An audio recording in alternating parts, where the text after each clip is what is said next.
Well, look, I just want to say I'm so proud of the men and women in uniform that were involved in this attack. Having planned and been involved in this in the past in the military, it took a whole lot of effort for them to be able to precisely hit these targets and do it in such an incredible way with such precision to go after them and to debilitate them. So sure, we'll look at the damage assessment afterwards, but as you could see from the photos, I mean, there were very specific targets to degrade their chemical capabilities and the research and development, and also those are the operational goals. But the strategic goals were to send a message that using weapons of mass destruction will not be tolerated by the civilized world. And so I'm very proud, and I stand with the president for this decision. And now the next steps are up to Assad and Putin and the Ayatollah. Are they going to continue to go down this road?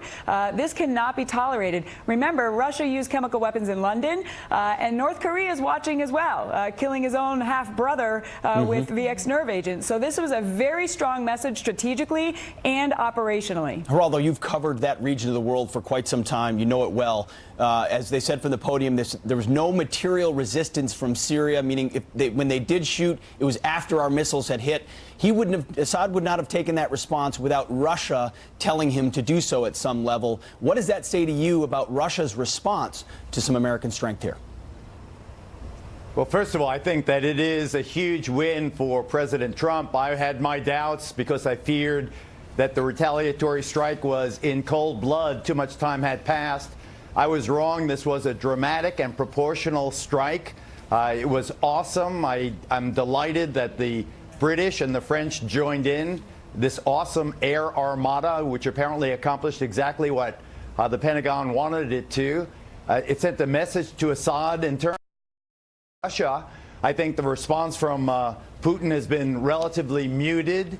The same thing about China, even Iran, even Syria itself. All seem to have come to the conclusion that Assad had it coming.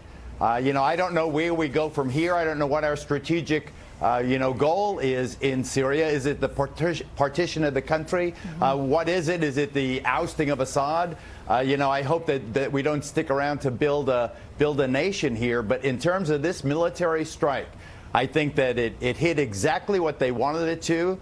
The Syrian air defense capability was shown to be woeful in the face of our modern weapons. And it really does appear that there was no wag the dog vibe from this. Nobody suspects that President Trump did this to detract from, or distract, I should say, from, his domestic woes.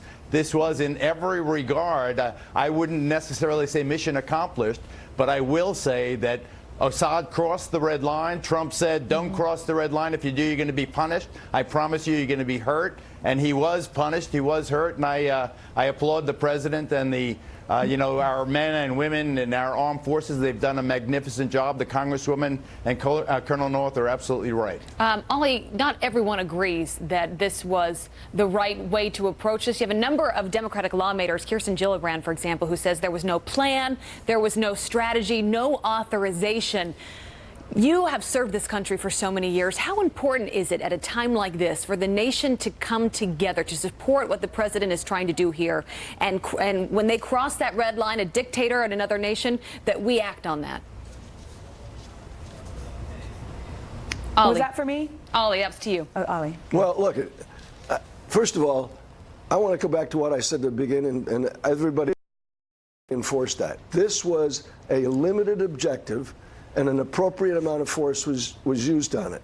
The fact that we've got two other allies engaged in this thing, one of which 32 years ago wouldn't let us overfly France. We didn't ask France to join us in the attack on Libya. All we want to do is fly the FB-111s from England over France to attack Libya. Look, the world is standing with us on this idea that you cannot use with impunity chemical weapons against anybody. Certainly not civilians. And so I look at this, all those questions being asked about, can we believe the Russians? Look at the Russians lie about everything. How do you know they're lying? Their lips are moving. The idea that the Russians are going to tell the truth about anything in this thing is foolishness. And what I'm suggesting to you is what we ought to be focused on is the reaction of the Assad regime and their enablers on the ground in Syria. Forget the rest of it. They can scream all they want. But the bottom line is what's happening inside Syria right now to make sure that this Syrian civil war doesn't see any further use of those chemical weapons. Congresswoman MCSally, if I could just interject real quick. So we are hearing from your colleagues, many Democrat members, saying that the president should have sought authorization. What do you say? Well, let me just say, in this environment, a lot of the Democrats are going to resist literally everything that the president does, and some of them are auditioning for president themselves. Right. So that's not helpful.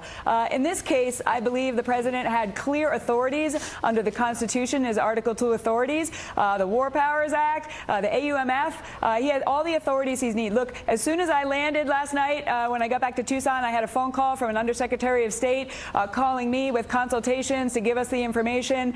We are in very close contact with the appropriate committees and the leadership. We will continue to be moving forward.